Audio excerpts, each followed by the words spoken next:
ተመለስ እስራኤልንም ወደ እርሱ እንድሰበስብ ባሪያ እሆነው ዘንድ አለ። ባሪያ እሆነው ዘንድ ከማሐፀን ጀምሮ የሰራኝ የፈጠረኝ እግዚአብሔር እንዲህ ይላል አለ።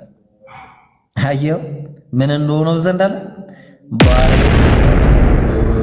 በዚህ ይብቃና እውነቴን ነው በደንብ ለመማር ብትሞክር ጥሩ ይመስለኛል። በተለይ ደግሞ ከፈለክ ስልኬን ባስቀምጥልህ ላይ ያ አህለል ኪታብ እናንተ የመጻፍቱ ሰዎች ሆያል ሊመ ተልቢሱነ አልሐቀ ቢልባጢል እውነትን በውሸት ለምንድን ነው የምትቀላቀሉት? ወተክቱሙነ አልሐቀ ወአንቱም ተዕለሙን እውነትንስ እናንተ የምታውቁ ስትሆኑ ለምን ትደብቃላችሁ? በማለት ምን ይላል አላህ ይነግራቸዋል። ስለዚህ የተደበቀ እውነት አለ፣ አንድ የደበቁት እውነት አለ። ሁለተኛ ደግሞ የደበቁት እውነት ብቻ ሳይሆን ምን ያደረጉት ነገር አለ፣ የቀላቀሉት ነገር አለ። የአላህን ቃል ከሰዎች ቃል ጋር ቀላቅሏል ማለት ነው። ስለዚህ እንዴት ነው የቀላቀሉት የሚለውን ነገር እስቲ አሁን እንየው ማለት ነው። ለምን አላህ አልጠበቀውም የሚለው መጀመሪያ እንመልስ። አላህማ አልጠበቀውም ሳይሆን አደራ የተሰጣቸው ለነሱ ነው። አደራ ሰጣቸው የአላህን ቃል እንዲጠብቁ በአላህ ቃል ላይ ምንንም እንዳያደርጉ እንዳይጨምሩ እንዳይቀንሱ አደራ ሰጥቷቸው ምን አላቸው? ጠብቁት አላቸው። ግን ያን አደራቸውን ባለመጠበቃቸው ምክንያት አላህ Subhanahu Wa Ta'ala የመጨረሻውን ነብይ ሲልክ ነብያችንን ሰለላሁ ዐለይሂ ወሰለም ውሃ የማያጥበው የሆነ መጽሐፍ፣ ማንም ሊበረዘው የማይችለው መጽሐፍ፣ ከፊቱም ከኋላውም ስተት የማይመጣበት የሆነ መጽሐፍ ለነብያችን ሰለላሁ ዐለይሂ ወሰለም አወረደላቸው። በዚህ ምክንያት አላህ እኔ ያወረድኩት እኔው ጠብቀዋለሁ አለ ቁርአን። ስለዚህ ታዲያ ባይብል ላይ ስንሄድ እንዴት ነው የተበረዘው ብለን ስንል ለምሳሌ የአምላክ ቃል የሰው ቃል ነው እንዴ? እጹቤ ለምሳሌ ደብዳቤ የግል ደብዳቤ የአምላክ ቃል ነው እጹብ አይደለም አይሆንም። እሺ ለምሳሌ ምን ይላል መጽሐፉ ሲናገር ሉቃስ ወንጌል ምዕራፍ 1 ቁጥር 1 ላይ ከመጀመሪያው ማን ነው ቴዎፍሎስ ሆይ አለ። የሆነ ሰው ለቴዎፍሎስ የጻፈለት ደብዳቤ ነው። ልብ አድርግ ቴዎፍሎስ ሆይ ብሎ የጻፈው አስብ። የአምላክ ቃል ሳይሆን ለቴዎፍሎስ የተጻፈ ደብዳቤ ነው፣ የግል ደብዳቤ ማለት ነው። በመጀመሪያው በአይን ያዩትና የቃሉ አገልጋዮች የሆኑት እንዳስተላለፉልን አለ። በመጀመሪያ በአይን ያዩት አለ፣ በአይኑ አላየም ጻፊ። የቃሉ አገልጋዮች የሆኑት እንዳስተላለፉልን አለ። የቃሉ አገልጋይም አልነበረም። በእኛ ዘንድ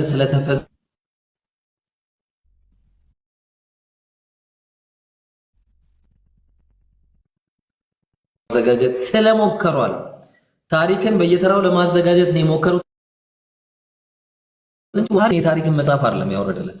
ምንድነው ወንጌልን ነበር የሰጠው። የታለ ያ ወንጌል ነው ጥያቄ። ይሄማ ደብዳቤ ነው፣ የግል ደብዳቤ።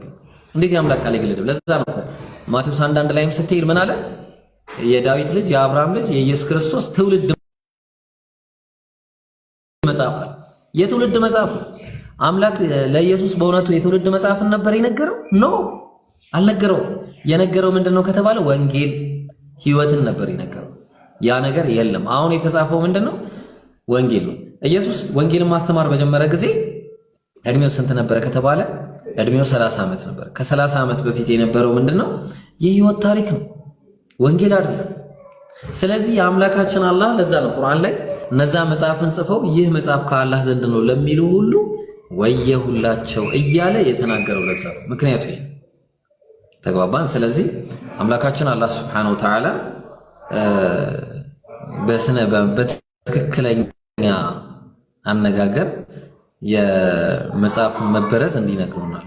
ሌላኛው ደግሞ እዚህ ላይ ተግባብተናል። ጾቤ ግልጽ ነው። እሺ ግልጽ የሆነ ነው። አንተ አስገባኝ ግባና በራስ ላክልኝ። ለምነት አንገት ነው ይገስት አይደለም እና እሺ ሁለተኛው ደግሞ ምንድነው?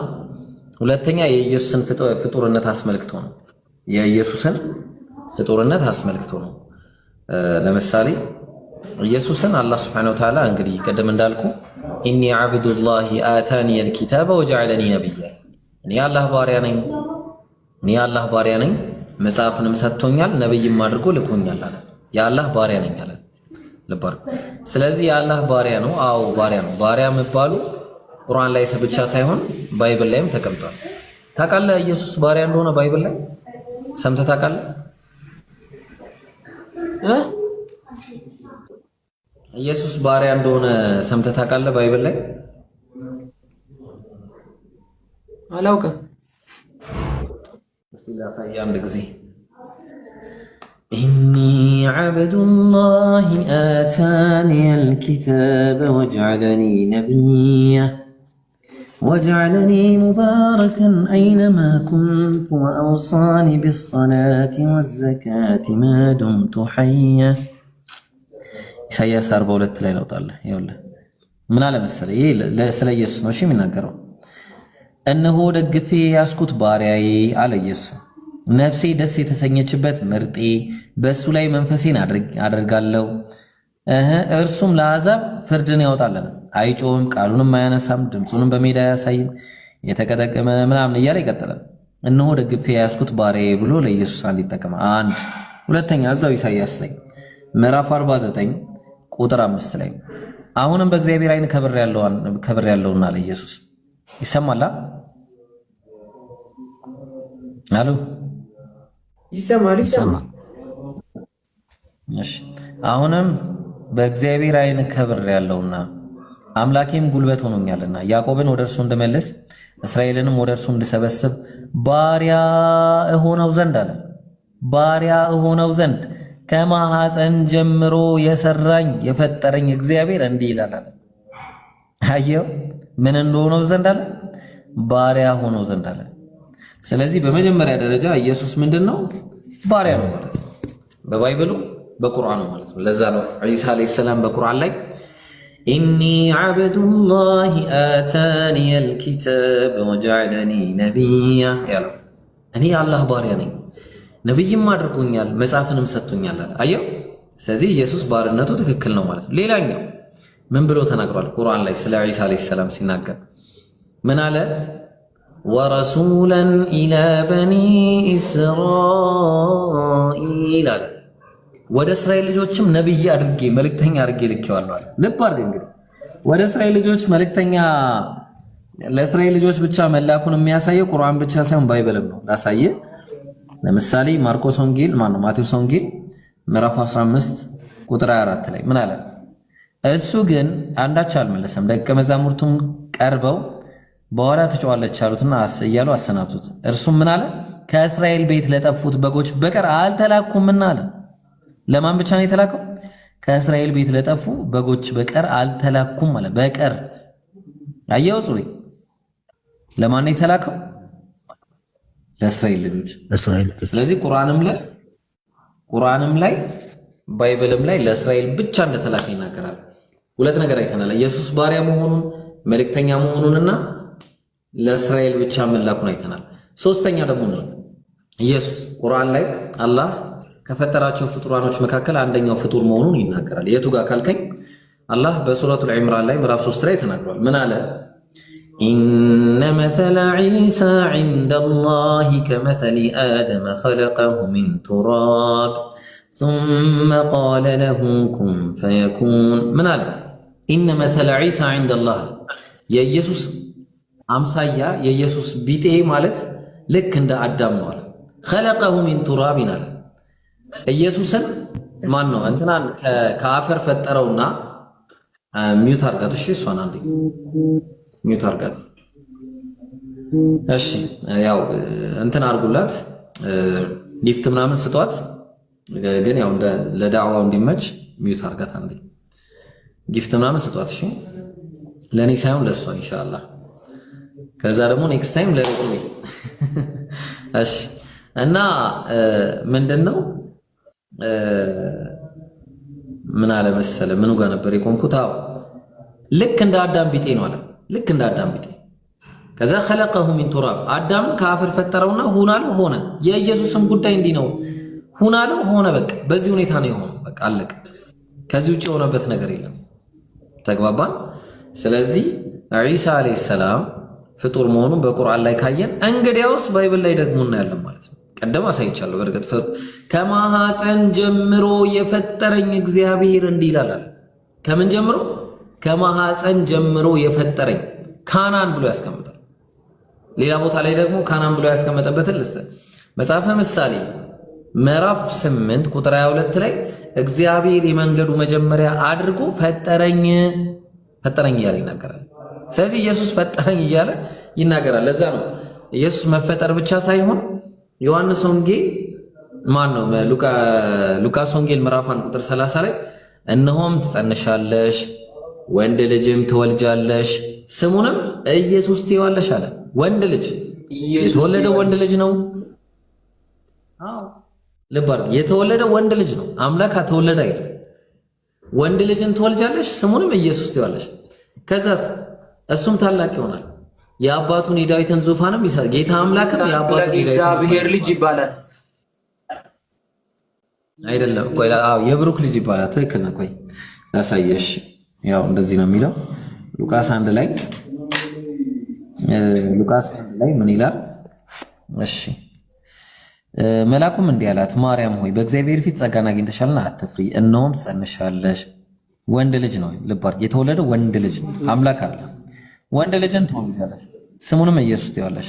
እሱም ታላቅ ይሆናል የልዑል ልጅም ይባላል። እንደማንኛውም የልዑል ልጅ የእግዚአብሔር ልጆች ተብሏል። እሱም ታላቅ እግዚአብሔር ልጅ ይባላል። እሺ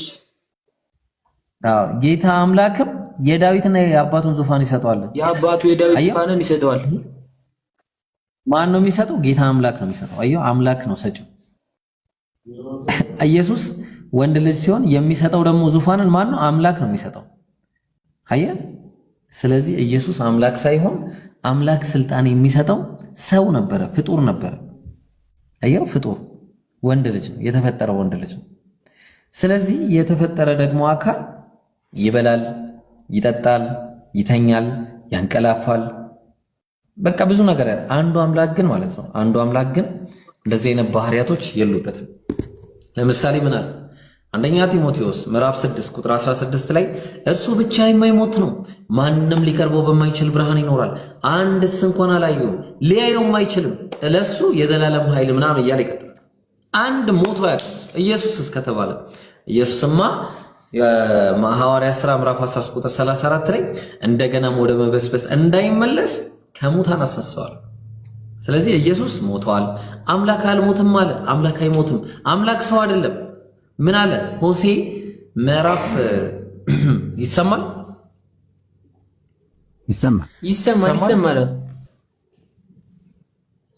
ሳም የኔ ነው እሱ ነው አላቀም አንተ ነው ይሰማል። ሂድበት። እሺ ምን አለ? ምን ላይ ነበር የቆምኩት? ሱብሃንአላህ ወንድ ልጅ ስለመሆኑ እያወራን ነበረ። ስለዚህ ኢየሱስ ያው ወንድ ልጅ ነው፣ ፍጡር ነው። ስለዚህ አንዱ አምላክ አይሞትም፣ አይበላም፣ አይጠጣም፣ አይተኛም፣ አያንቀላፋም። ለዛ ነው አንዱ አምላክ ምን አለ? በቃ እኔ አልሞተም ብሎት። ኢየሱስ ደግሞ ሞቷል። አንዱ አምላክ ግን በአንድነቱ ላይ ሁለትነት የሌለበት፣ በጌትነቱ ላይ ምን የሌለበት፣ ባርነት የሌለበት፣ በኃያልነቱ ላይ ድክመት የሌለበት፣ በአምላክነቱ ላይ ሰውነት የሌለበት። ለዛ ነው ሆሴ ምዕራፍ 11 ቁጥር 9 ላይ እኔ አምላክ ነኝ እንጂ ሰው አይደለሁም እናለ። አየው፣ አምላክ ነኝ እንጂ ሰው አይደለሁም። እንደውም አንድ ጥቅስ ልስጥህ፣ አንድ ጥቅስ እስቲ ላቀብልህ ዛሬ፣ አንድ ደህና ጥቅስ ልስጥህ። ኢኒ ዐብዱላሂ አታኒየል ኪታበ ወጀዐለኒ ነቢያ። ልብ አድርግ፣ ይህችን ጥቅስ ያት በደንብ ያት። አንደኛ ነገሥት ምዕራፍ 8 ቁጥር 27 ላይ አንደኛ ነገሥት 8:27 ላይ በውኑ እግዚአብሔር ከሰው ጋር በምድር ላይ ይኖራልን? ምን አለ? ልብ አድርግ። በውኑ እግዚአብሔር ከሰው ጋር በምድር ላይ ይኖራልን? መልሱ ምንድን ነው? አይኖርም ነው። እነሆ ሰማይ ከሰማያትም በላይ ያለው ሰማይ ይይዝህ ዘንድ አይችልም፣ ይልቁንስ እኔ የሰራሁት ቤት እንዴት ያንስ ብሎ ተናገረ። ቢስሚላ። በቃ አምላክ እኮ ምድር ላይ ሊኖር አይችልም እያለ ነው። እንዴት ሰማያትና ምድርን የፈጠረው አንዱ አምላክ የሴት ማህፀን ውስጥ ኖር እንላለን ታዲያ? ሰማያትና ምድር ራሱ እሱን መያዝ የማይችል ነው እኮ እያለ ነው እየተናገረ ያለው መጽሐፍ። በእውኑ እግዚአብሔር ከሰው ጋር በምድር ላይ ይኖራልን? በጭራሽ አይኖርም ነው መልሱ። ምጸታዊ አነጋገር ይባላል። ስለዚህ አንዱ አምላክ እንደዚህ አይነት አወላለድ እንዲህ ተወልዶ ምናምን የለም። በቃ ይሄ ኦኬ አላችሁ አለ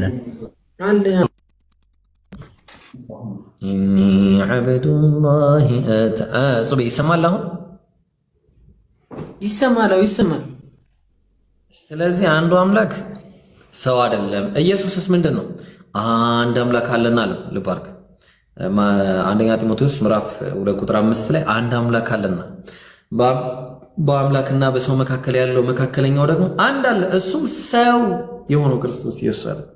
ስለዚህ አንዱ አምላክ እኔ አምላክ በቃ አንዱ አምላክ አምላክ ነው፣ በቃ ብቻውን አምላክ ነው። ኢየሱስ ግን ሰው ነው አለ። በቃ መጽሐፍ ለዛ ነው ራሱ ኢየሱስ ሲናገር ምን አለ? አንድ አምላክ አለን። ምንድነው ምን አለ? ዮሐንስ ወንጌል ምዕራፍ 8 ቁጥር 40 ላይ ከአምላክ ሰምቼ የነገርኳችሁን ሰው አለ። ከአምላክ ሰምቼ አየው። ስንት አምላክ አለ ብለን ካለ አንድ አምላክ ነው ያለው። ከዛ ከአንዱ አምላክ ኢየሱስ ይናገራል። የኢየሱስ አምላክ መሆኑ ራሱ ኢየሱስ ራሱ አድሚት አድርጓል። ምን ብሎ ተናገረ? ለምሳሌ ዮሐንስ ወንጌል ምዕራፍ 20 ቁጥር 17 ላይ ምን አለ? ወደ አምላኬና ወደ አምላካችሁ አለ፣ ወደ አባቴና ወደ አባታችሁ አደርጋለሁ ብለሽ ንገሪያቸው አለ። ልብ አድርግ። ወደ አምላኬ እና ወደ አምላካችሁ፣ የኔም አምላክ የእናንተ አምላክ፣ ወደ አባቴና ወደ አባታችሁ። ይሄን ነበር ያስተማረው ኢየሱስ። ለዛ ነው ቁርአን ላይ ብትመጣ ምን አለ? ኢነላህ ረቢ ወረበኩም ወረቡኩም ፈዕቡዱህ አለ። ጌታዬና ጌታችሁ አላህ ነው፣ እሱን ተገዙት። ሃዛ ሲራጡ ሙስተቂም፣ ቀጥተኛው ጎዳናም ይሄ ነው በማለት ተናገረ። ስለዚህ ኢየሱስ ያስተማረው ይህንን ቀጥተኛ የሆነ ጎዳና ነው እንጂ አንድም ቀን ማለት ነው እኔ አምላክ ነኝ ብሎ እኔ ከሶስቱ አንደኛው አካል ነኝ ብሎ አስተምሮ አያውቅም። ያስተማረው ምንድነው? እኔ ሰው ነኝ አለ፣ እኔ ነብይ ነኝ አለ፣ እኔ መሲሁ ክርስቶስ ነኝ አለ፣ እኔ ፍጡር ነኝ አለ፣ እኔ ባሪያ ነኝ አለ። በቃ ይሄን የተናገረው። ከዚህ ውጪ የተናገረው ነገር የለም በጭራሽ። ሐዋርያትም እንዲህ ብለው አላስተማሩ። ነቢያትም አንድም ቀን ኢየሱስ አምላክ ነው ብለው አላስተማሩ። የሚመጣ መሲህ እንዳለ እንጂ ማለት ነው። ሲጀመር ወንድ ልጅ ይመለካል እንዴ? እንዴት አድርጎ ነው የሚመለከው ወንድ ልጅ? በጭራሽ አይመለክም። የሚመለከው ያ ሰማይና ምድርን ለብቻው የዘረጋ ምድርን ያጸና ተግባባ። የሰውን ልጅ ሁሉ ከማዕፀን የሰራ የፈጠረ ምድርን ያጸና ሰማያትን ለብቻው የዘረጋ ከኔ ጋር ማን ነበር እያለ ሲናገር የነበረው ማንም የሌለ ከሱ ጋር ማለት ነው። አንድ አምላክ አለ፣ እሱም የኢየሱስ ክርስቶስም የሁሉም የሰው ልጆች የፍጡራን ሁሉ አምላክ የሆነ አንድ አምላክ አለ። ለዛ እኮ ነው መጽሐፉ ሲናገር ምን አለ? በግልጽ እኮ ይናገራል። ኤፌሶን ምዕራፍ 4 ቁጥር 6 ላይ በሁሉም የሚኖር በሁሉም የሚሰራ ምን አለ? ቆይ ላውጣልህና ላንብብልህ።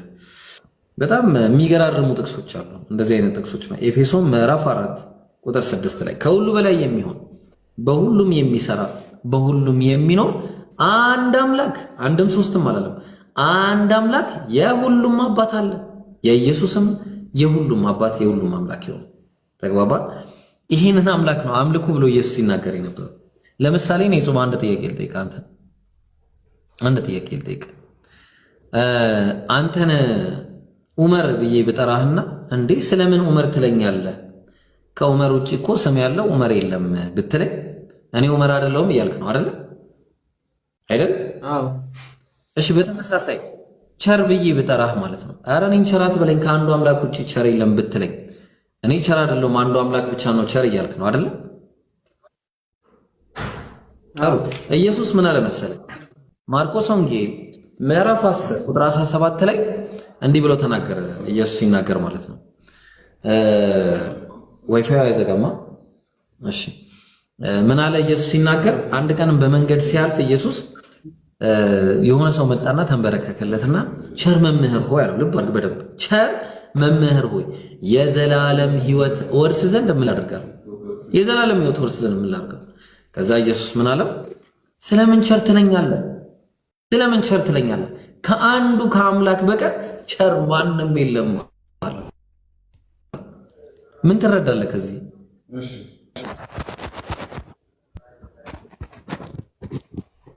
ምንም ነው እንትን ይለኛል። አይምሮ ይጨናነቅ። ምን ትረዳለህ? ላሳየህ እኔ በቃሌ እንዳይሆን ያው መጽሐፉ ያለው ላሳየህ። ያው አብረን እናውቃለን ብላችሁ የምታስቡ ካላችሁ ማለት ነው በመንገድ ሲወጣ አድርጉኝና ፎሎ አድርገን ብላችሁ አድርጊያችሁ በራሳችሁ ላይ ገብታችሁ ላኩልን። እናት ያያላችሁ ሌላ አትለፍልፉ። ከዚህ ቁጭ ብላችሁ ሁሌት መንገድ አይዞህ ለካነሽ እሺ። እርሱም በመንገድ ሲወጣ አንድ ሰው ወደ እርሱ ሮጦ ተንበረከከና ቸር መምህር ሆይ አለው። ልብ አድርግ። ቸር መምህር ሆይ የዘላለም ሕይወት ወርስ ዘንድ ምን ላድርግ ብሎ ጠየቀው። የዘላለም ሕይወት ወርስ ዘንድ ልብ አድርግ። የጠራው ቸር ነው። ኢየሱስ ምን አለው? ስለምን ቸር ትለኛለህ አለው። ከአንዱ ከእግዚአብሔር በቀር ቸር ማንም የለም። አየኸው? ስለዚህ ኢየሱስ እኔ አምላክ አይደለሁም እያለ ነው። እኔን ቸር አትበሉኝ፣ ቸሩ አንዱ አምላክ ብቻ ነው አለ። አየኸው? ምጹቤ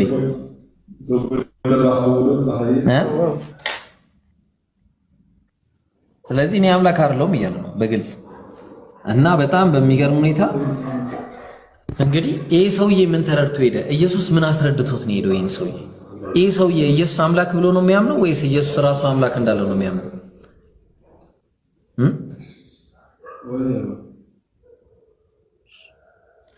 በዚህ ዙሪያ ላይ እንወያያለን ብላችሁ የምታስቡ ሰዎች ገብታችሁ እንትን በሉ። እኔ ዝም ብዬ መማር ነው። ሌላ አማርኛ አፋችሁን አትክፈቱ ሁላችሁ።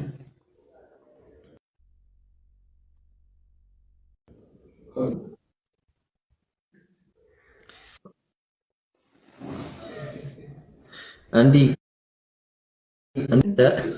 በልልኝማ ዛሬ አሳይተሽኛል። ሲጀመር በጣም ውጥርጥራ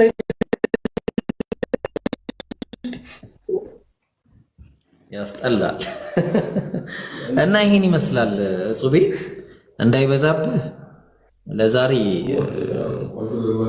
በዚህ ይብቃና እውነቴን ነው በደንብ ለመማር ብትሞክር ጥሩ ይመስለኛል። በተለይ ደግሞ ከፈለክ ስልኬን ባስቀምጥልህ በውስጥ ብናወራ if you want so ማለት ነው እውነትን ፈላጊ ከሆንክ ስለዚህ በደንብ እንማማራለን ኢንሻአላህ። እንግዲህ ነቢያት ሲያመልኩት የነበረውን አምላክ ማመል እሺ።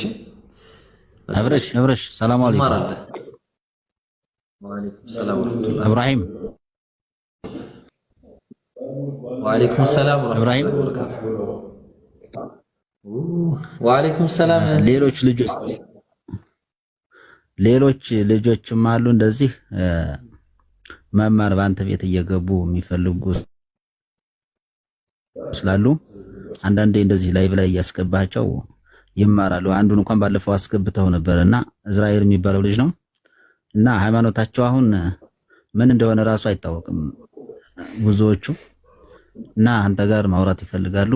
ኢንሻአላህ ለወደፊቱ እንደዚህ እያስገባቸው ያወራሉ ማለት ነው። እና ሃይማኖት ምንድነው ስትለው እንኳን ገና ፈላጊ ነኝ ምናምን ነገር ያለህ ልጅ እና ጓደኞቹም አሉ ሃይማኖታቸውን አሁን ገና እንትን አላሉም እና እያነበቡ ነው ሁሉንም እና አንተ ጋር እንደዚህ ገብተው ቢማሩ ያው ለወደፊቱ ያውቃሉ ማለት ነው። ኢንሻአላህ በቃ አናግሩኝና በውስጥ ስልክም ከፈለጉ በስልክ እናወራለን ምናምን ስልክህን ካለ ሰጠናለህ በቃ እሺ። ስማኝ ኢብሮ ከኔ ጋር ነው የሚኖሩት ልጆቹ። እሺ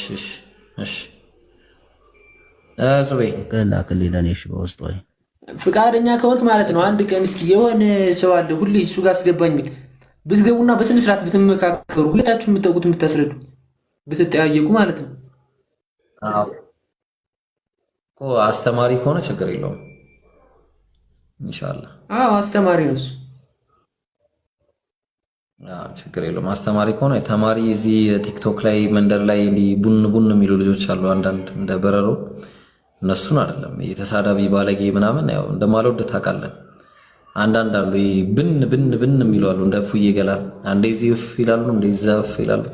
ወይ እውቀት የላቸው ወይ እነሱ ጋር አይደለም መምህሮች ምናምን ካሉ እንደዚህ አይደለም ኖርማል እኔ አውቃቸዋለሁ። እሱም ስለማውቃቸው ስድብ ምናምን ነገር አይወድም። ይኸውልህ እነማን ትጠራለህ መሰለህ? የምትፈልግ ከሆነ የሚመጡ ሰዎችን ይመርጥላሉ። እነ ልደተ ቃል አሉ።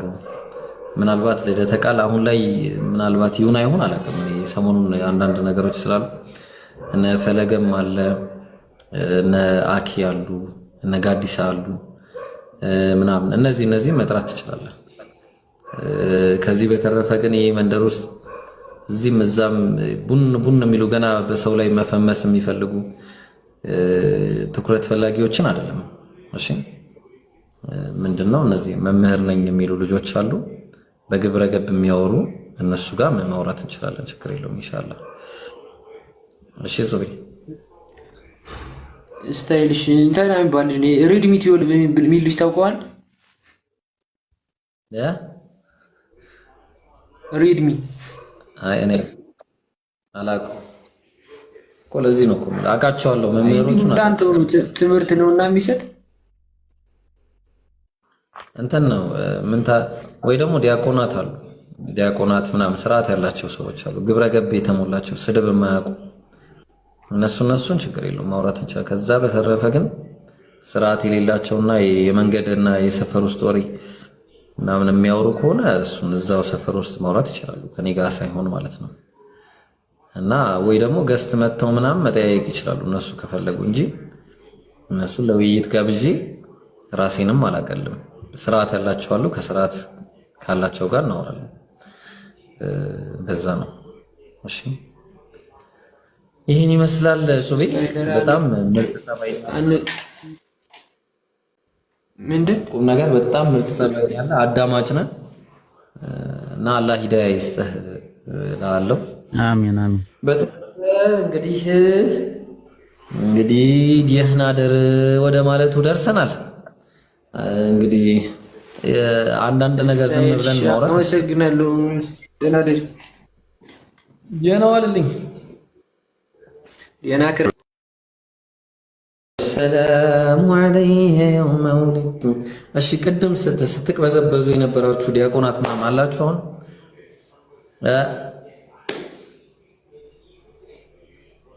እዚህ ጋር ምናምን መግባት የምትፈልጉ ዲያቆናት ምናምን አላችሁ? ከሌላችሁ ራሳችሁን ቻሉ። በቃ እኔ አሁንም ከሆስት ላድርገው ወይስ እንዴት ነው? ከሆስት ላድርገው ወይስ ትገባላችሁ? የምትገቡ ዲያቆናት አላችሁ? ፓስተሮች ምናምን ካላችሁ ኢኒ ዐብዱላሂ አታኒየል ኪታበ ወጀዐለኒ ነቢያ ወጀዐለኒ ሙባረከን አይነማ ኩንቱ። 1.3 ሚሊዮን አይደለም 1 ቢሊዮን ቢሆን ማለት ነው ከሙስሊም ጋር ሳይወያይ ያመጣውን ፎሎወር እኛ ምንም ነው ተስማማና ከሙስሊም ጋር ተወያይቶ ፎሎወር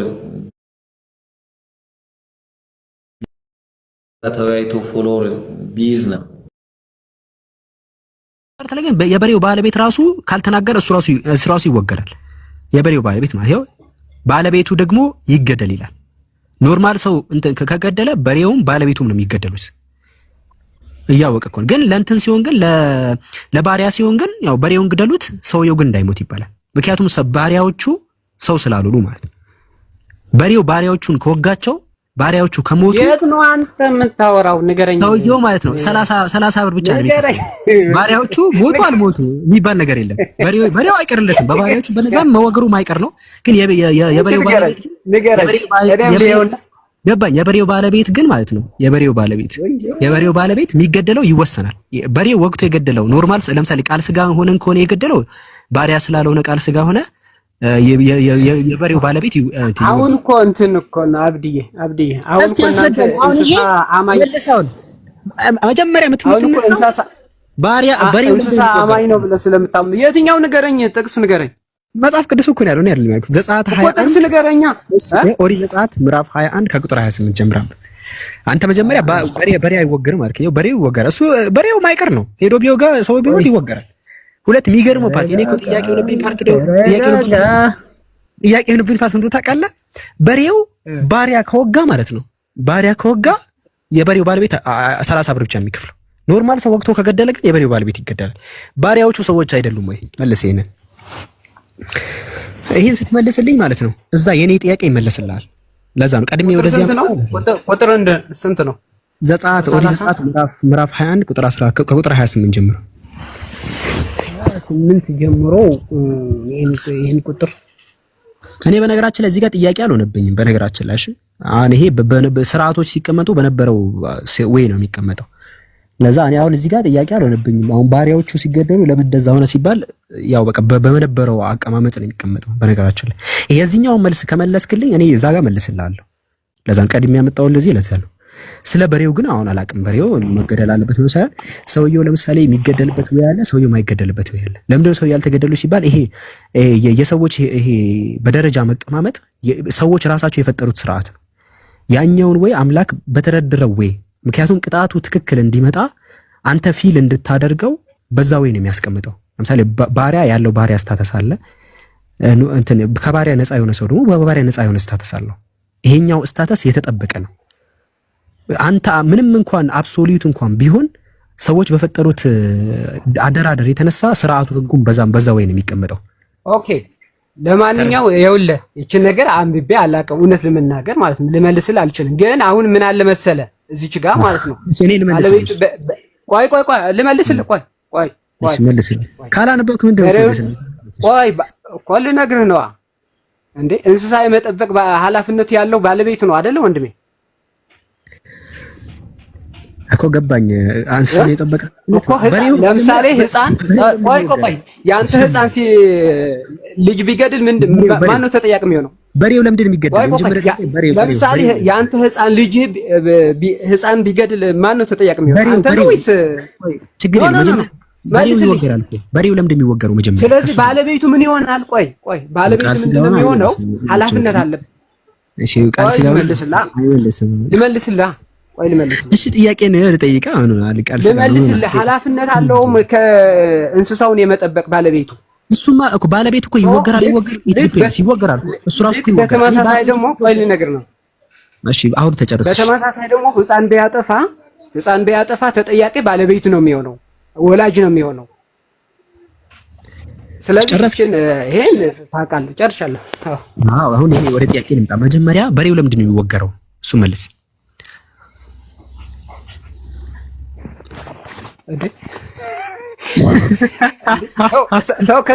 ሰው በሬ ከገደለ አንተ አትመታም? ግደሉት እኮ ነው የሚለው። በሬው እኮ አንተ በሬ እኮ ማሰብ ኮንሽስ እኮ አይደለም። በሬ እኮ እንደ ሰዎች እኮ አያስብም። ይሄ ጥሩ ነው፣ ይሄ መጥፎ ነው፣ ይሄን ማድረግ አለብህ፣ ይሄን ማድረግ የለብህም የሚባል ነገር እኮ አያውቅም እኮ በሬ። አንተ ነው የምትሸሸው። እንስሳን አንተ ተሸሸዋለህ እኮ ነው። እሱ እንዴት ነው በህግ ስርዓት ውስጥ እንዲያርግ እንዲያታደርግ የምትለው? በምን ያውቃል? በሬ እኮ እንደዚህ አይነት እኮ ይሄን አርግና ይሄን አታርግ ክፉና መልካምን የመለየት ይሄ ከፍ ያለ እኮ አቅም እኮ የለውም በሬ። ኦኬ በሆነ ጊዜ እንስሳትና ሰዎች ተገድለዋል አልተገደለም? እዚህ ጋር በህግ እንደ ህግ ነው አይቀርበው። እዚህ ታያለ ቆይ ምን አጠፉ? እሺ ምን አጠፉ? እሺ ለምሳሌ እንስሳት ስጠይቅ ለምን እኔን ትጠይቀኛለህ? ምን አጠፉ ንገረኝ። አንተም ታምናለህ እንግዲህ ወይ አንዴ ይቅርታ፣ እዚህ ጋር እንስሳቹ እንደተገደሉ ታምናለህ። ምን አጠፉ? እሺ ለህሊና መልስልኝ። አንተ ለህሊና ራስህ ይሄን መልስልኝ። ይሄን ከመለስክልኝ እሺ እኮ እኔ አሁን እናንተ ታምናላችሁ ህፃናት እንደተገደሉ። እሺ ምን ላይ ነው? እሺ ተገደሉ ነው ቤተሰብ ብቻ እንደወጡ ታውቃለህ። ችግር የለውም በቃ እንለፈው ይሄን ፓርት ወደ ቀጣይኛው በቃ በዚህ ተመለስልህ። ለምን የሚለው በቃ በሆነ ጊዜ ነበር እንስሳት ለምን ተገደሉ የሚለው ተመለስልህ። የኔን ለብቻ ቃል ስጋውን አንዴ ተረጋጋ። የኔን ለብቻ እኮ እኔ አልበር አልጠፋ አላርግ ተረጋጋ። በቃ አሁን አንተ ነው የጠየቀው በሬው ምን የትኛው እኮ ህገ መንግስት ውስጥ ለምንድን ነው የገባው በሬ? ህገ መንግስት ውስጥ እኮ ነው የገባው በሬ። ከገደልክ ትገደላለህ ተብሎ ማለት ነው። በሬው ይወገራል ይላል። ሁለተኛው ፖይንት ምን መሰለህ? ሁለተኛው ፖይንት እንስሳ ለሰዎች አይደለም የተፈጠሩት ወንድሜ። እንስሳ ክፉና መጥፎ ነው። እንስሳ ለፍጥረት ሁሉ ለሰው እንዲያስተዳድር አይደል የተፈጠረው? አንተ እባብ ቢነድፍህ ወይም ደግሞ የሆነ ነገር አንተ ተጠንቀቅ። ስለዚህ አሁን እባብ በሌለ ለምን ስንሄድ እንስሳቶችም የቤት እንስሳ ነው ያወራ ያለው እኮ። አንተ እኮ ቅድም እኮ መልሰሃል ቃል ስጋው ነው ላለመገልበጥ። አሁን ሐቀኛ ከሆነ ቅድም እኮ በሬ ህግ ጋር አማኝ አይደለም ብለህ እኮ መልሰልኛል። በሬ ይወገራል ወይ ስለ ቅድም አማኝ ገብቶኛል። ግን ማስተዳደር የሚችለው እኮ ባለቤቱ ነው አይደለም እንዴ? ባለቤቱማ ለብቻ የራሱ ህግ አለው እኮ። ባለቤቱ ይወገራል አይወገርም ራሱን ችሎ ለብቻ ነው። እሺ ህፃን ማወቅ አይችልም። ህፃን ቢገድል ማን ነው ተጠያቂ የሚሆነው? አዎ አሁን እዚህ ጋር እኔን ይጠይቀኛል ሊስጠይቀው ወይኔ ሰውዬ እሺ እኮ ተመሳሳይ ነው። አሁንም እዚህ ጋር መልስ ይኸውልህ ቅድም እኮ እኔ አንተ ህፃን ወይኔ ሰውዬ ቅድም ነግሬያቸዋለሁ። ቃል ስጋ ነው መቼም አያምንም ብያቸዋለሁ። አይሳደብም ግን መቼም አያምንም። ቅድም እኮ መልሰልኛል። በሬ ይወገራል ወይ ስለ በሬ እንዴት አማኝ ነው? አማኝ እኮ አይደለም። ቁርአን ላመልስልሽ ቁርአን ላመልስልሽ። አዎ የእሱን ልመልስልህ እኮ እዚህ ጋር መጣ። ተመልካች ገልጣል አብዲ እዚህ የመጣሁበት ምክንያት ሁላስረዳ ነው። ያስላስረዳ ነው። ይሄ ክፍት ለምንድን የከፈትከው ካልከ የከፈትኩበት ምክንያት የባሪያና የኖርማል ሰው ስታተስ የሚለውን ነገር እንድታስረዳኝ ነው። ለምሳሌ እዚህ ጋር በሬው የወገረው ማለት ነው፣ በሬው የገደለው ሳይሆን ስለ ባለቤቱ ስናወራ ይሄ ባለቤቱ ሰውዬ ኖርማል ሰው ሲገድል በሬው ወግቶ ሲገድል ባለቤቱ መጠበቅ እየቻለ ከሆነ ባለቤቱም ይገደላል። ነገር ግን በሬው ደግሞ የገደለው ማለት ነው ባሪያዎችን ከሆነ ግን ሰውየው አይገደልም። 30 ብር ሰቅል ነው እንትን የሚለው በሬው ግን ይወገዳል። ችግር የለውም። እኔ በደንብ ስለ አላየሁትም ግን ነግራለሁ። አዎ ይሄንን ነው መጀመሪያ ሁለቱን ነው የምናወራው። መጀመሪያ ይሄኛው ነገር አይቻታለሁ ግን ይሄ ነገር ሊገባ ይገባል። ከዛ ጋር ያኛውን ላስረዳ የፈለኩት እኔ ባይዘው እዚህ ጋር ተቃዋሚ አይደለም። ቁጥር 32 ላይ ቃል ስጋው ነው ተቃዋሚ እያወራው አይደለም። እኔ መቃወም አትችልም እንጂ ሆነ ጊዜ እንስሳት ተገድለዋል። ሂያርኪ አይደለም አይደለም እሱን አድማሳት አንዴ ይቅርታ በዛው አይደለም ህጎች ሲወጡ ማለት ነው። ህጎች ሲወጡ ሰዎች በሚረዱበት ወይ ነው። ሰዎች በደረደሩት ስታተስ ነው የሚቀመጠው። ለምሳሌ እዚህ ጋር ሰዎች ለራሳቸው ፊል ላይ ያደርግ ይችላል ሰውየው። ለምሳሌ የሆነ ሰውዬ ባሪያ ቢኖረው ያንን አካል የሆነ ነገር ብታደርገው ያ ሰውዬ ለባሪያው የሰጠው ቦታ አለ። ያ ነገር ፊል አያደርግም። ለዛ በተሰጠው ስታተስ ነው የሚቀመጠው እንደ ህግ ሲወጣ። ይሄኛው ነገር የቁጥር 32 ማብራሪያ ከአንድምታም ከምንም ይዘህ ስመጣ ቀጥታ እኔ ቁርአን ላይ 178 ካለው ጋር የሚመሳሰል ነው ቀጥታ ማለት ነው። እንዴት አሁን አስረዳኝ ስትልኝ ያው የቁርአን 178 ሳስረዳ ይሄኛው ላይ ፕሪ ናውሌጅ ካሌለ ቅድመ ናውሌጅ ካሌለ ቁጥር 30 ያኛው ላይ ማውራት አንችልም። በጣም የሚከብድ ሰው ከሰው ነው ማየት ያለበት ወይስ ምንድን? መጀመሪያ እኮ 32ን አንደኛ አንተ ቤተክርስቲያን እንዴት ነው የምታበረራው የሚለውን ነገር ያንን አስረዳ። ስትረዳው ተመሳሳይ ነው። እዛ ቦታ ላይ ልክ ባሪያ ያላቸው ስታተስ አለ፣ ሴቶች ያላቸው ስታተስ አለ። እዚህ ጋር ካየ ባሪያና ኖርማል ሰው ያላቸው ስታተስ አለ። ሰዎች ሲኖሩ የፈጠሩት አደራደር ነው። አምላክ ደግሞ በዛው አደራደር ነው እንትን ህጉን የሚያወጣው። አንተ ባወጣው እሱ ብሎት ሳይሆን አንተ ባወጣው ስታተስ ማለት ነው። ምክንያቱም አንተ አገልጋዮችን አገልጋዮች ጋር መሪዎችን መሪዎች ጋር አረክ። ስለዚህ መጣለ እኮ ለአምላክ እንደዚህ ማለት አንችልም የሚል መጣ አይደለም። አራራላክ ሰዎች ያወጡት ያርኪ ነው። እሺ ቁጥር 37 ማብራሪያ ይዘህ እና ታዲያ ይኸው ሱራ 2 ምንድን ነው እንዴት ነው የምትፈታው? እሺ እንዴት ነው የምትፈታው? ቁጥር 32 እኔ ለምን አገዛለሁ? ቤተክርስቲያን አባቶች ያስረዱኝ። ያጠፋው ሰውዬ ሲገደል እንዴት ነው የምታጠፋው? እንዴት ነው የምትመልስልኝ? እሺ በቃ እዚህ ጋር ባሪያው ሲገደል በሬው ባሪያውን ሲወጋው ለምንድን ነው ሰው ያልተገደለው? ስለዚህ እግዚአብሔር አይጠየቅም እያልከኝ ነው? አላልኩም። የቁጥር 32ን አንድም ታንብበና መጀመሪያ እዚህ ጋር እግዚአብሔር ፍትሃዊ አይደለም እያልከኝ ነው? አይደለም እንደዛም አላልኩም። ቁጥር 32 ላይ በቃ ስለዚህ በቃ ተግባባን ማለት ነው። አልተግባባንም። ሌላ ማብራሪያ ፍትሃዊ ነው የምትለኝ እኮ እዚህ ጋር ፍትሃዊ እንደሚለው ሌላ ማብራሪያ አለ። ኢዘሮር ፋላሲ አትስራ። ሌላ ማብራሪያ አለ። ይሄኛው ፓርት ላይ ለምንድን ነው ባሪያ ሴቶችና ይሄ መሪዎች ለምንድነው ሶስቱ በደረጃ የተለያዩት የሚለውን ነገር ያንን መጀመሪያ አጥናን ያልኩ።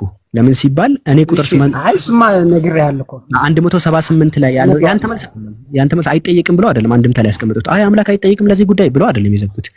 ይሄን ፓርት ላይ እነ ቸርች ፋዘሮች የፈቱትን ኮሜንተሪ ሌሎችንም በአጠቃላይ አንድምታ አንብበው እዛ ላይ የሚሰጠውን አንድምታ አጥንተህ ከመጣ እኔ ሱረቱል በቀራ ምዕራፍ 2 ቁጥር 178 ላይ ያለውን ማብራሪያ ተመሳሳይ ነው ያልኩ።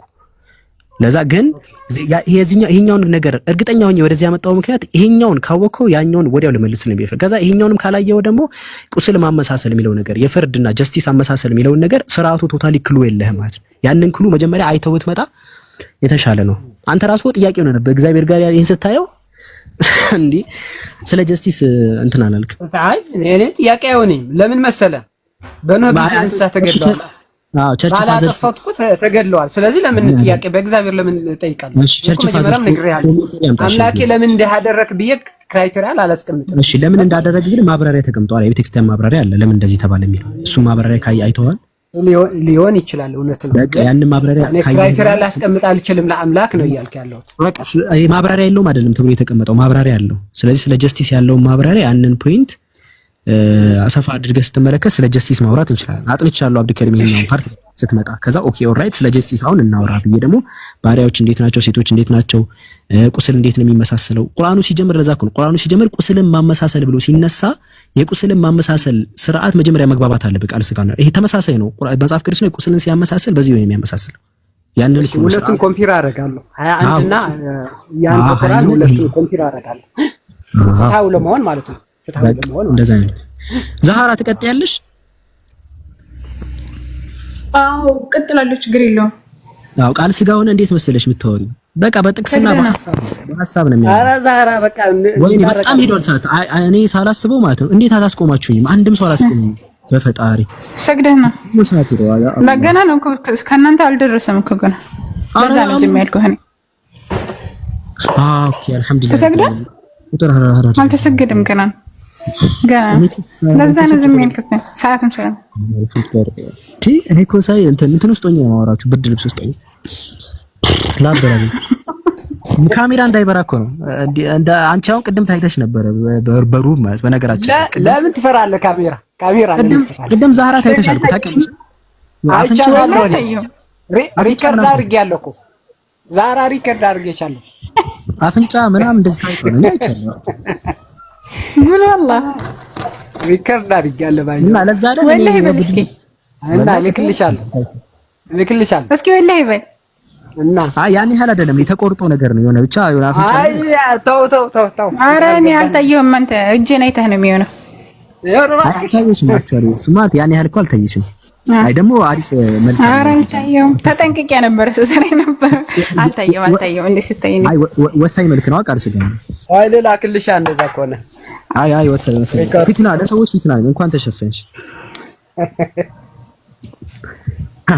ኧረ አልታየሁም። አንተ ትቀልዳለህ እንዴ? ታይታይ ይችላል። እሺ ያው እኔ ለዛ ነው ብርድ ልብስ ውስጥ የምጠመቅበት ምክንያት ለዛ ነው። እንዳለ ላበላቡኝ እንዳለ ማለት ነው። ብርድ ልብስ ውስጥ ነው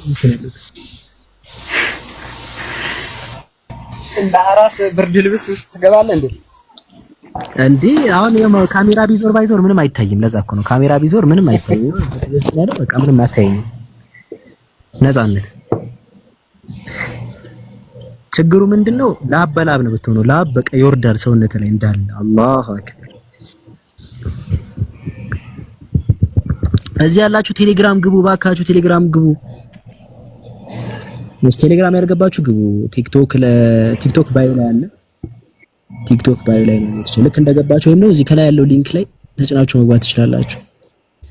አይኔን እንጠነቅቃለሁ። እሺ ቃል ስጋ ሆነ ከእስቲ ስለ አንድ ድረስ ስለሆነ ነገር አውሩ ከዛህራ ጋር። እዚህ ያልገባችሁ ሰዎች ያለ ሊንክ ቴሌግራም መግባት ትችላላችሁ። ተጭናችሁ እዚህ ጋር ሊንክ አለ ስትጫኑ ያደርሳችኋል ወደ ቴሌግራም ቻናላችሁ ጆይን ያደርጋችሁ ሰዎች ባዮ ላይ ትጫኑ አካውንቱ ጋር እዚህ ጋር ከስር ሊንክ ስትጫኑ ያደርሳችሁ። ወይም ደግሞ እዚህ ጋር ያለችው ሊንክ አለች @ፌዘትሩዝ22 የሚለው እሱን ኮፒ አድርጋችሁ ማለት ሰርች ማለት ይችላል። ወይም ደግሞ ተጭናችሁ መግባት ትችላላችሁ። እሺ ዛህራ ካለሽ ይሄው ቃል ስጋውን አቃቀጥ መቀጠል ትችላላችሁ። እሺ ችግር የለውም። መጠየቅ ነው መጠየቅ የምትፈልገው ቃል ስጋ ሆነ። እሺ ልጠይቅሽ ዛሬ እስቲ ልጠይቅሽ ጠይቄ ማለት ነው ጠይቅሽ። ዛሬ ጠይቀህ አታውቅም። እኔ ባለፈው ራሱ ጠይቀህ ነው ያወራነው። ዛሬ የሆነ ማስጠንቀቂያ ልስጥሽ። ይሰማል? እሺ ዛሬ ይሰማል?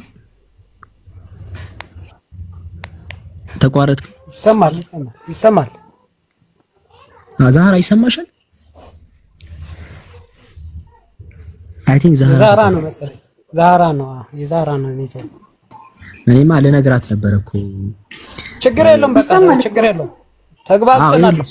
ቃል ስጋ ሆነ ማለት መቼም አያምንም። እሺ ልክ ዘ ሞመንት የሆነ አንተ ደግሞ የድምፁ ሲርገበገብ ማለት ድምፁ ከተርገበገበ በቃ አምኗል ማለት ነው። ወደ ቀጣኛው ወደፊት እንደዛ ነው።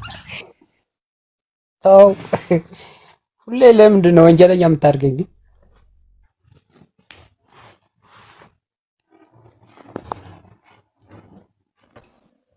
ይሰማል ድምጼ? አዎ ምንድን ነው አብዱል ከሪም አሰማሁም። ይቅርታ አይ ምክር እየሰጠሽ ነው ስለኔ አያምንም እያለ ነው ለኔ። አልሰማሁትም። እሺ አሁን ይሰማል? መጥቻለሁ ዛህራ ይሰማሻል? አዎ ይሰማል። ይሰማል። በቃ ቃል ስጋ ሆነ። ምንድነው ሀሳቦች ላይ ስታወሪ በቃ ከገባው ምንድነው ድምፁ ያስታውቅሻል። ልክ ሲገባው ድምፁ ነው የሚለወጠው እንጂ አያምንልሽም። ለዛ ወረቀቀኛው ፖይንት ልክ ድምፁ ሲቀያየር ማለት ነው። በቃ ድምፁ ይቀያየራል በቃ እንጂ መቼ ነው ማያምንልሽ?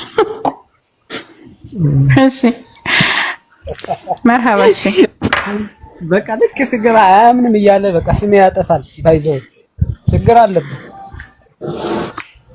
እሺ ጠይቅ አሁን። ከዛ እኔ እጠይቅሃለሁ። ከርስ ጋር አብዱልከሪም ግን ቶሎ ተመለስ። እሺ የአላህ ቃል ዘላለማዊ ነው ወይስ?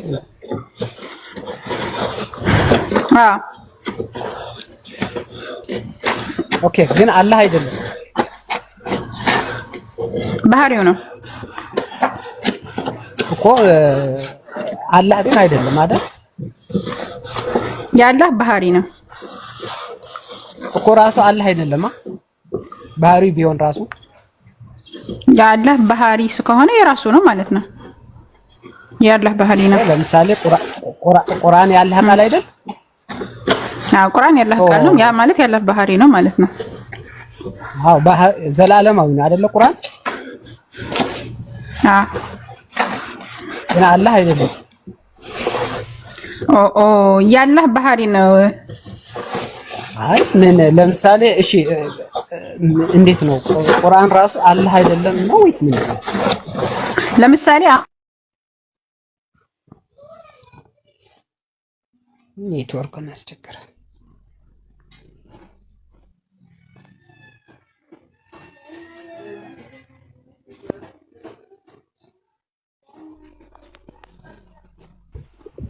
ኔትወርክ አስቸግሯታል።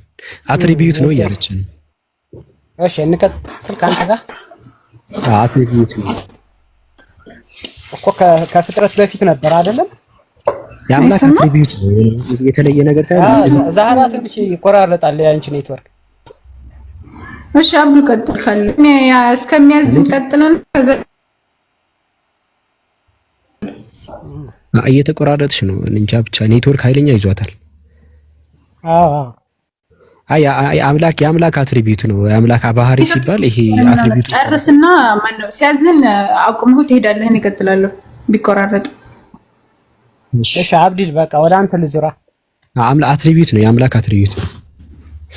ባህሪ ነው። እሺ አላህ ከፍጥረት በፊት ይናገራል ቃሉ ከፍጥረት በፊት ይናገራል ማለት እኛ አትሪቢዩት አልነገረንም። እንደዛ አይነት ነገር ግን መናገር እንደሚችል ነግሮናል። ሲናገር አይተናል እኮ። ያ ንግግሩ ለምሳሌ ንግግሩ ከፍጥረት በፊት ነበር አይደለም? አብ ተናጋሪ ነው ከፍጥረት በፊት። ወደ እኔ ጥያቄ ትመጣለህ እኮ። እንደዛ ነው። አሁን እኮ አትሪቢዩት ነው አልኩ እኮ። አሁን እኮ የመለስኩኝ አትሪቢዩት ማለት ለምሳሌ አትሪቢዩት ሲባል እኮ አትሪቢዩት ዘላለማዊ ነው። አኩላው ልንገርህ ከአትሪቢዩቶች ምንድነው? አትሪቢዩት ማለት ለምሳሌ አምላክ ሁሉን አዋቂ ነው። አሁን እውቀት አትሪቢዩት ነው። ለምሳሌ አንተ አዋቂ ነህ፣ አትሪቢዩት ነው። አሁን ተናጋሪ ነኝ እኔ ለምሳሌ፣ ግን ንግግሬ ከኔ የተገነጠለ አይደለም። እኔ አዋቂ ነኝ፣ እውቀቴ ከኔ የተገነጠለ አይደለም። አብዱከሪምና እውቀት አሁን እውቀቴ እኔን አብዱከሪም እያለ አዋራኝም። እኔ አትሪቢዩት ነው፣ ባህሪ ነው። የሰው ልጅ አትሪቢዩቶች መካከል አንዱ ማወቅ፣ ማዘን ምን የመሳሰሉ ነገሮች አሉ። ከአምላክ አትሪቢዩቶች ደግሞ እኛ ማናቀው ብዙ አትሪቢዩት ይኖራል። የገለጠልን ለምሳሌ እኛ የገለጠልን አትሪቢዩቶች መካከል አንዱ አምላክ ሁሉን አዋቂ ነው። ለምሳሌ ተናጋሪ ነው እኮ። ምነግርህ ምንድነው በፍጥረት ሁሉ የፈጠረ በቃሉ አይደለም? ንግግራዊ ቃል ነው። ኦኬ ፈጣሪ አይደለም? ንግግር የእሱ አትሪቢዩት ነው። አትሪቢዩት ኦኬ በሌላ እንዴት ነው የጠየቀኛል? ሲቀይር ልንገር ካሁን አንተ እያልከኝ ያለው አብዱከሪ አሁን ለምሳሌ ቆይ ላስተካክልልህ። አንተ እውቀት አለ እኮ ልነግርህ ነው። ቆይ ስለ እውቀት እንደዛ እውቀትም እኮ አትሪቢዩት ነው። አንዴ በዚህ እንጨርስ። ቆይ ወንድሜ ጠየቀኝ። መልስ አትፈልግም? እሺ የኔ ንግግርና የአላህ ንግግር ልዩነቱ ምንድነው? የአንተ ፍጡር ነው። ስለዚህ እና ካልኩኝ በአንተ ፍቃድ የተመሰረተ ነው አይደለም? ይሄ ንግግር ካንተ የሚወጣ ነው። አንድ ሁለገና ከኔ የሚወጣ ነው። ግን ለምሳሌ አብዱና ስል ፍቃዱ በአንተ ላይ ነው ያለው አይደል? ቆይ አንዴ ይቅርታ። ለምሳሌ አሁን አንተ ማንኛውንም አይነት መልስ የለም። በቃ መልስ አትፈልግም ማለት ነው። ቅድም ያልኩት ነው። አያምንም መቼ እኮ ገባኝ እኮ ጥያቄ ጠየቅኝ አይደል? እሺ እንዴት ልመልስ? እሺ እሺ ላብራራ። ይኸውላችሁ ሰዎች የሰዎችም አትሪቢዩት አላቸው፣ አምላክም አትሪቢዩት አለው። ለምሳሌ የሰዎች አትሪቢዩት አላቸው ሲባል ለምሳሌ የሰው ልጆች በተፈጥሮ ተናጋሪዎች ናቸው። ንግግር ሰዎች ይናገራሉ፣ እውቀት አለ፣ አዋቂ ነው፣ ሰዎች ያዝናሉ። እነዚህ የመሳሰሉ የሰዎች አትሪቢዩቶች ናቸው። እነዚህ ነገሮች ተገንጥለው የሰው ልጅ ሶስት ነገር ነው አይባልም። የአብዱልከሪም እውቀቱና አብዱልከሪም አይባልም። ያንተ እውቀት ምንድን ነው ካልከኝ የኔ እውቀት አትሪቢዩት ነው ባህሪ ነው ብዬ ነው የምናገረው እንጂ አትሪቢዩት ተገንጥሎ ሌላ ማንነት አይደለም፣ ሌላ እኔነት ወይም ፐርሰን አይደለም። ምክንያቱም እኔና እውቀቴ ምን ላይ አይደለንም። ይሄ የኔ አትሪቢዩት ስንል ይሄ ነው። እዚህ ከታች ያለችው አትሪቢዩት ብዬ ስናገር ባህሪ ለማለት እኮ እኔ ያልኩ ያለው ምን አለ መሰለህ የኔ ንግግር ልመጣ ነው ቀንዴ። አምላክም የራሱ አትሪቢዩት አለው። ለምሳሌ ሁለቱም መጽሐፍ ላይ ይጥቀስ። አምላካችን አላህ ተናጋሪ ነው፣ የራሱ ቃል አለው፣ ይናገራል። ዮሐንስ ወንጌል 5:37 ላይ አብም ድምጽ አለው መልክም አለው፣ መልኩም ድምጹም አልታየም። ለምሳሌ አሁን መልኩ ድምጹ የአብ የራሱ አትሪቢዩት ነው። የወልድ ያልሆነ የመንፈስ ቅዱስ ያልሆነ የራሱ አትሪቢዩት ነው የአብ ማለት ነው። አብና ቃሉ ይለያያሉ። አብ ሲጀምር ወደ ሁለት አይገነጠልም ድጋሚ። የአብ ቃል ተብሎ አብ ራሱ ተብሎ ማለት ነው። ንግግር የአብ አትሪቢዩት ነው። ልክ አምላክም አምላካችን አላህም ንግግር የራሱ አትሪቢዩት ነው። አለቀ። የሚገነጠል አይደለም። አትገነጣጥል አትሪቢዩትን ከፐርሰን ጋር ቆሌ ነገር ነው። የኔ ንግግርና የአላህ ንግግር ምንድነው ልዩነቱ ነው ደመልስ አሁን ይሄን ጥያቄ አዎ አንተ የሰው ልጅ ነህ፣ አንድ ሰው ነህ። እንደ አንድ ሰውነት እንደ አንድ የሰው ልጅ የራሱ አትሪቢዩቶች አሉት። ነገር ግን የሰው ልጅ በራሱ ፍጡር እንደመሆኑ የሱ አትሪቢዩት ደግሞ ሊሚትድ ነው። ለምሳሌ አንተ አዋቂ ነህ፣ ቃል ስጋ ሆነ አዋቂ ነው ይባላል። አምላክ አዋቂ ነው ይባላል። አሁን እየጠየቀኝ ያለው የኔ እውቀትና የአምላክ እውቀት ምንድነው ልዩነቱ? ያንተ እውቀት ሊሚትድ ነው። ምንም የሆነ ሰምቶ ከሆነ አካል ኢንፎርሜሽን ወስዶ ነው። የአምላክ ግን ምንም አይነት ኢንፎርሜሽን ሳይኖረው እንዲሁ በባህሪው ሁሉን አዋቂ ነው። የሆነውንም ያልሆነውንም ሊሆን የሆነውንም የአምላክ ወደ ንግግርም ስመጣ የሰዎች ንግግር ምንም አቅም ያሌለው ነው። ሁለተኛ ደግሞ በፎርም ተደርጎ የሆነ ከውስጥ እንትን ይሄ በፍጡር በሆኑ ነገሮች ኮምባይን የተደረገ ነው። ፕላስ ደግሞ ያ ነገር ለመናገር ይሄ ስፔሲፊክ ይጠይቃል ምናምን ነገር ሊሚት የተገደበ የመሳሰሉ ነገሮች ሊሚትድ ፍጡራዊ ነው። ለዛ ምንም አቅም የለውም። የአምላክ ደግሞ አምላክ የሚናገረው ደግሞ ምንድነው ሲባል መለኮታዊ የሆነ ነው። በዛም መለኮታዊ ንግግሩ ዘፍጥረት 1:3 ላይ ብርሃን ይሁን አለ፣ ብርሃን ሆነ። ቁርአን ላይ ሲነግረን ኢዛ ቀዳ አምረን ፈኢነማ የቁሉ ለሁ ኩን ፈየኩን። በንግግሩ ይፈጥራል፣ መለኮት ስለሆነ ማለት ነው። አምላክ በቃሉ ይፈጥራል በንግግሩ። አንተ ሰማይ ይገለበጥ ብትል ምድር ይሰንጠቅ ብትል ማለት ነው ምንም አይበዛ። ስለዚህ አላህ ንግግር ቁርአን ነው እያልከኝ ነው አይደለም? ካዘነ ሄድሽ እንትና ኔትወርክ እያስቸገረ ነበር። ወይኔ ነገርኳችሁ ቅድም ቃል ስጋውን አያምንም። በቃ ድምፁ ከተቆራረጠና ራሱ አሁን እሺ ቁርአን የአላህ ንግግር ነው ወይ እኮ ነው ጥያቄ። ሁለተኛ ጥያቄ ነው ይሄ እንጂ የአላህ ስለ ቃል እኮ ነው እያወራ ያለው። ምን አይነት ሰውዬ ነው አንተ ሰውዬ? እሺ በቃ ይበቃል። በቃ እንደዚህ ከሆነ በቃ ስሜታው አይደለም ነው ስሜታው ያለው የመጀመሪያውን ጥያቄ አስረዳኝ። የአምላክ በቃ ቁርአን ዋናው ጥያቄ እኮ ቁርአን ላይ ነው። ንግግር ከሆነ ፍጥረት ላይ ተገኝተዋልና ራሱ አላህ ነው ወይ ካልኩ መልስ መስጠት አለብን። እሺ ይሄ ሁለተኛው ጥያቄ ነው እኮ የመጀመሪያው ተመልሶልኛል። ሁለተኛው ጥያቄ ነው የሚባለው። ቅድም እኮ ተናግሬያለሁ። አያምንም ልክ ርዕሱን ሲቀይረው በቃ አምነዋል ማለት ተመልሷል። የመጀመሪያው ጥያቄ ማለት ነው አልኳቸው። አሁን ወደ ሁለተኛው ጥያቄ ስለ ቃሉ እኮ ነው እያወራ ያለው እሺ ስለ ቃሉ። እሺ አሁን ደግሞ ስለ ቁርአን እንቀጥል። እሺ ቀጥል እኮ ቃል አይደለም እንደ ቁርአን የአላህ ቃል አይደለም? አዎ የአምላካችን አላህ ቃል ነው። ታዲያ ምን ከዚህ ወጣ ከርዕስ ወጣው እኮ። ይሄኛው ደግሞ ቁርአንስ ታዲያ ብለህ ትጠይቀኛለህ እኮ። ስለ ቃሉ ካወራ ስለ ባህሪው ነው እያልከ መጀመሪያ አብራራውትን ጥያቄ አልመለስኩም። እኔ አልመለስኩልኝ በልና ወደ ሁለተኛው ጥያቄ ግባ። አታዝገኝ። እሺ በቃ ይበቃል እኮ ደርሰናል። በቃ ይበቃኛል። አሁን ቁርአን ሲባል ቁርአን የአምላክ ንግግር ነው። ያ ንግግር ተጻፈ ነው። ገባ? ንግግሩ ተጻፈ ማለት የትና መልእክት ነው። መልእክት አስተላለፈ። ያ ነገር ተገንጥሎ ያለ ነገር አይደለም። መልእክት ነው የተላለፈው። ያ ነገር ተጻፈ። መልእክቱ ተጽፏል፣ በቋንቋ ደረጃ ተጽፏል መልእክቱ ማለት ነው። ግን ራሱ አላህ አይደለም ቁርአን አይደለም ንግግር እኮ ነው። አሁን የኔ የተናገርኩት ንግግር ተገንጥሎ ከኔ ወጥቶ ነው። ያ ንግግር ማለት ፈጣሪ ነው ካልከኝ ባህሪውን ካልከኝ ቁርአን ራሱ አይደለ ቃሉ። በቃ ቀለል እንዲገባ ጠይቄ ላስረዳክ እንዲገባ ማለት ነው። አብ ይህ የምወደው ልጅ ነው ብሎ ተናግሯል።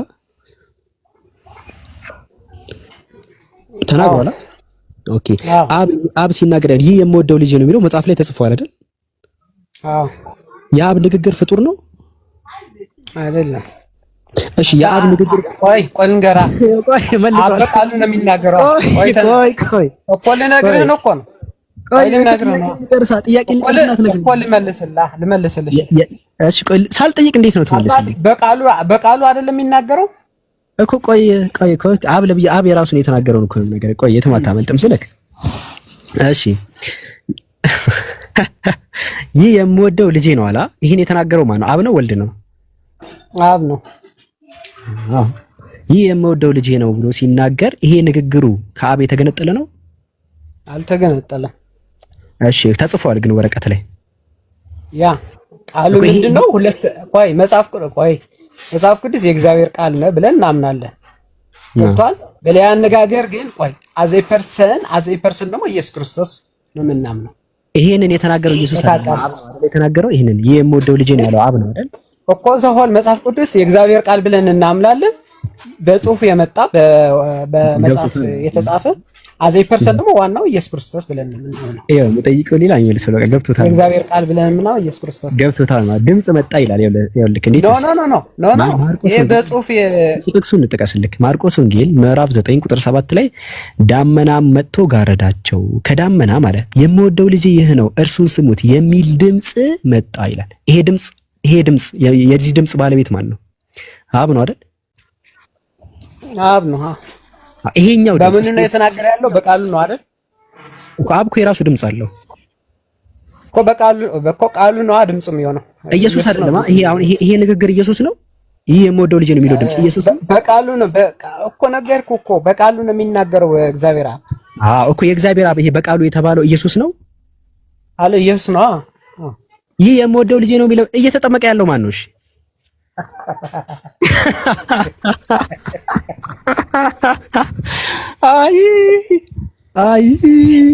አይ ትላ በእግዚአብሔር አብ በቃሉ እያልኩ ምን ኢየሱስ ሁለት ሰርቪስ እየሰጠ ነው። ከላይ እየተጠመቀም ከላይ ሽፍት አድርጋል። ከበደ አይደለም እኮ እኔ እንዴት ላስረዳ? አይደለም ሁሌ አንተ ሽፍት አደርጋለህ። ሁሌ ሽፍት አላደረኩም እኮ እዚህ ጋር አሁን ኖ አንተ ሲከብድህ ወደ መጽሐፍ ቅዱስ ትመጣና በቃ ማንኛው ነገር እግዚአብሔር በቃሉ ነው የሚናገረው እያልኩ አንድ ላይ በቃሉ ነው የሚናገረው። ቆይ ያው ነው ግልጽ የሚያደርግ ጥቅስ ላምጣልህ። ዮሐንስ ወንጌል 5:37 ላይ የላከኝ አብ አለ ኢየሱስ ነው የሚናገረው። የላከኝ አብ እርሱ ስለኔ መስክሯል። ድምጹን ከቶ አልሰማችሁትም፣ መልኩንም አላያችሁትም አለ። አብ ያልተሰማ ድምጽ አለው አይደል? ድምጹን ከቶ አልሰማችሁትም፣ መልኩንም አላያችሁትም አለ። አብ የራሱ ድምጽ አለው አይደል? ለምን ነው ሽፍት የምታደርገው? ለምን ሽፍት ታደርጋለህ?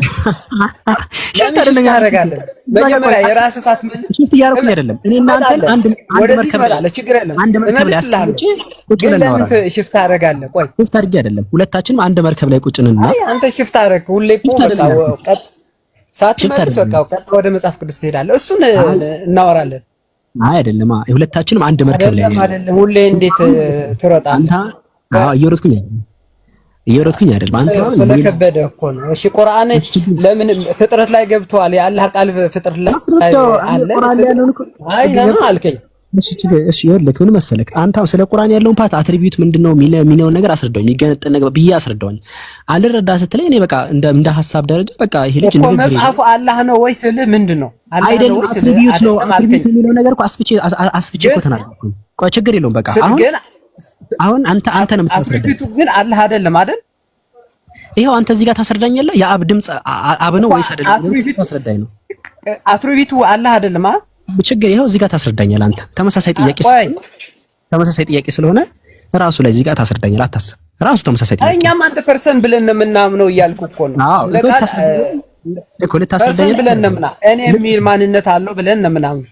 ቆይ 4 ሊሆኑ ነው እንደዛ እኮ 4 ሊሆኑ ምንም አይደለም።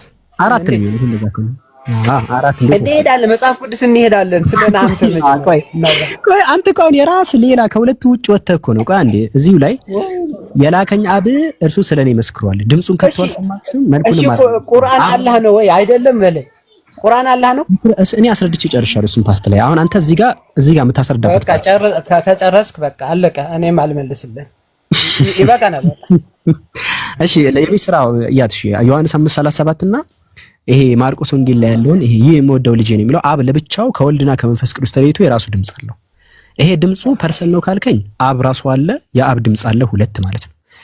ግን የአብ ድምጽ ከአብ አይለይም ካልክ ኢየሱስ ራሱ ነው ካልክማ ኢየሱስ እኮ እየተጠመቀ እኮ ነው ታች ድምጹን ከተዋል ሰው እየተናገረ ነው እያልኩ ነው።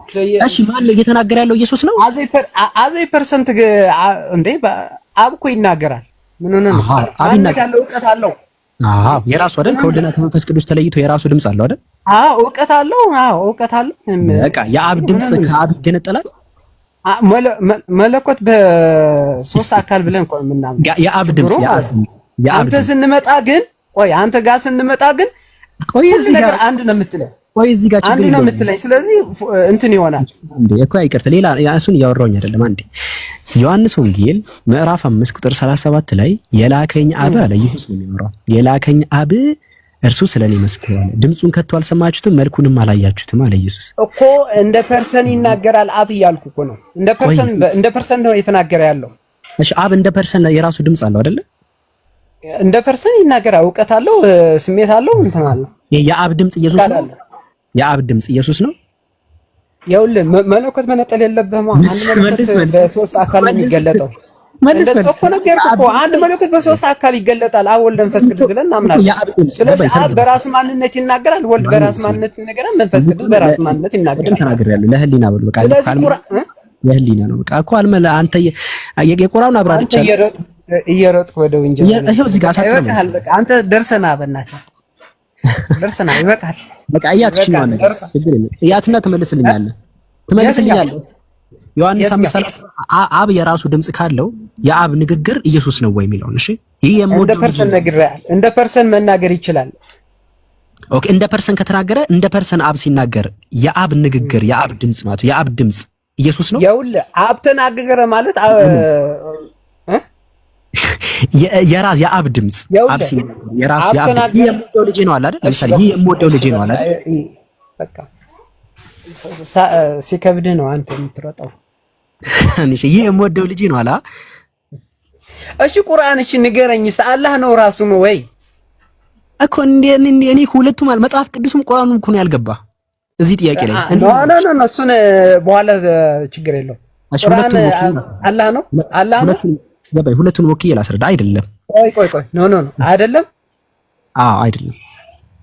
ኦኬ ቁርአን የአምላክ ንግግር ነው። ንግግር ታውቃለህ? ከዚህ ንግግሩ ፈጣሪ አይደል እንዴ? ፈጣሪ አይደል?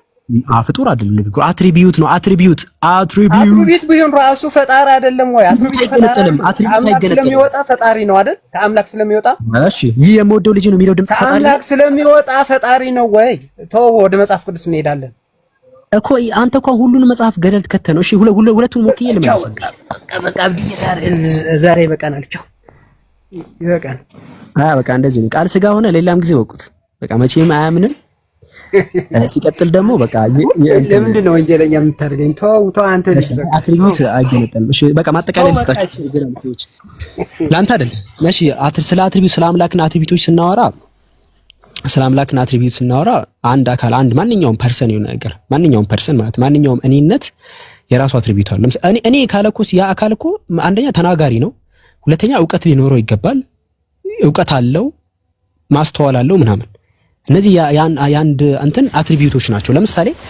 ለምሳሌ አብዱልከሪም አሁን እንደ አብዱልከሪም አሁን እኔ ተናጋሪ ነኝ፣ ንግግር እናገራለሁ፣ አዳምጣለሁ፣ አውቃለሁ። ይሄ የኔ እውቀት አብዱልከሪምና እውቀቱ ይለያያሉ አይባልም። ለምሳሌ የኔ እውቀት የኔ አትሪቢዩት ነው እንጂ ከኔ የተገነጠለ ነገር አይደለም። አሁን እዚህም ላይ ለምሳሌ ላስረዳውም እኮ አትሪቢዩት ለብቻው ተገንጥሎ ፈጣሪ አይደለም፣ ባህሪ ነው።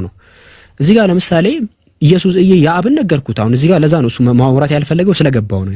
ለምሳሌ አብ ለብቻው የላከኝ አብ እርሱ ስለኔ መስክሯል። ድምጹ ከቶ አልሰማችሁትም፣ መልኩንም አላያችሁትም ይላል። አብ የሚባለው ከኢየሱስ ተለይቶ የራሱ ድምጽ አለው።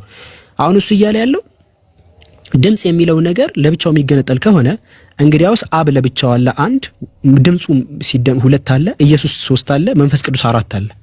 የኢየሱስ ድምጽ ራሱ ለሁለት ይከፈላል። ኢየሱስና ድምጹ ሁለት፣ መንፈስ ቅዱስና ድምጹ ሁለት ስናደርግ ስድስት ነው የሚሆነው። አይ አትሪቢዩት እኮ አሁን እሱን ላለመመለስ ነው ሲታገል የነበረው። አትሪቢዩት አይገነጠልም። አትሪቢዩት የአምላክ ለምሳሌ አምላክ ተናጋሪ ነው ሲባል ይናገራል። ንግግር ባህሪው ነው። እውቀት የአምላክ ባህሪው ነው። እዚህ እቺኛው ይሄ ፖይንት የሚገነጠል አይደለም። አትሪቢዩትን አትገንጥሉ። እሺ አትሪቢዩት የሚገነጠል ከሆነማ አምላክ ለምሳሌ ኃይል አለው። ኃይልና ጥበብ በሱ ዘንድ ናቸው ይላል።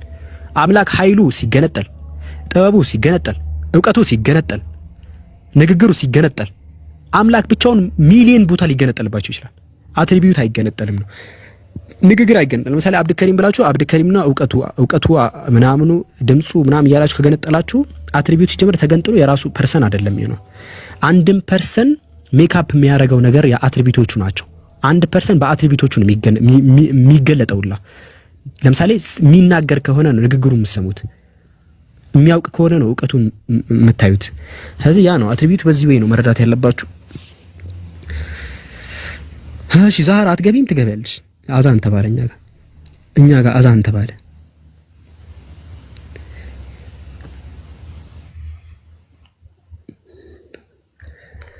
እሺ ወገኖች ምናምን ግቡ። ኔትወርክ እኮ ያስቸገረኝ ነው። በአላህ ወይኔ ሚዩት አደረኩሽ። ራሴ ሚዩት አደርጋለሁ ብዬ ክፈች ማይክሽን። ሚዩት ራሴ ሚዩት አደርጋለሁ። የት ጋር ነው እኔ ሚዩት ሆኖ? ሚዩት እኔ አድርጌሻለሁ። ራሴን ሚዩት አደርጋለሁ ብዬ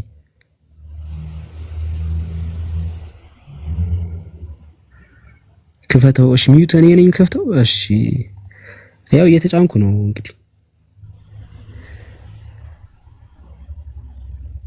እኔ እንትን እኛ ጋር አዛን ተባለ ሰምቻለሁ። አዛን እየተባለ ነው። እሺ እዚህ ጋር ሪኩዌስት ሙስሊሞች ካላችሁ የገባችሁ ጠይቁ፣ ክርስቲያኖችም የገባችሁ ጠይቁ። ዛህራ ክፈች። ዛህራ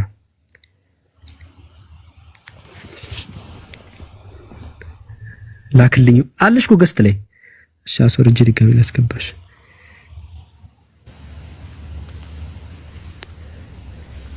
እሺ ገስት ላይ ነበርሽ፣ ድጋሜ ላስገባሽ። እሺ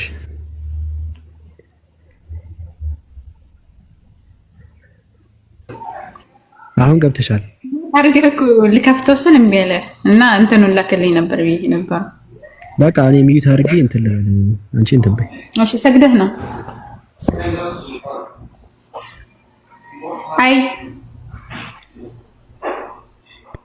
አይ አለሽ አወራለህ አሎ። ሰላም አለይኩም። ሰላም ወራህመቱላሂ ወበረካቱ።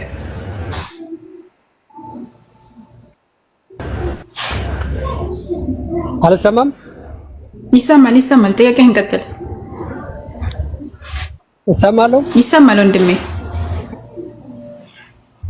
አይ እኔ አሁን ባወሩት ላይ ምርጥ ፖይንት ነው ብዬ ነው። ምክንያቱም አሁን ስለ ቃል ስናወራ ይሄን መልስ የሚመጡ ሲል ነገር እዚህ ጋር በቃለት ነበረ።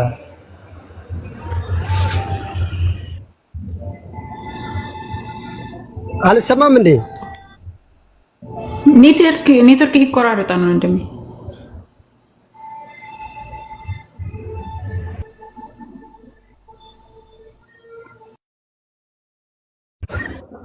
አሁንስ አልሰማም? አሁን ይሰማል። አሪፍ ነው። ቀጥል። አሁን እና አብዱ ባወሩት ፖይንት ላይ አሪፍ አንገብጋቢ ፖይንት ነበር። ምክንያቱም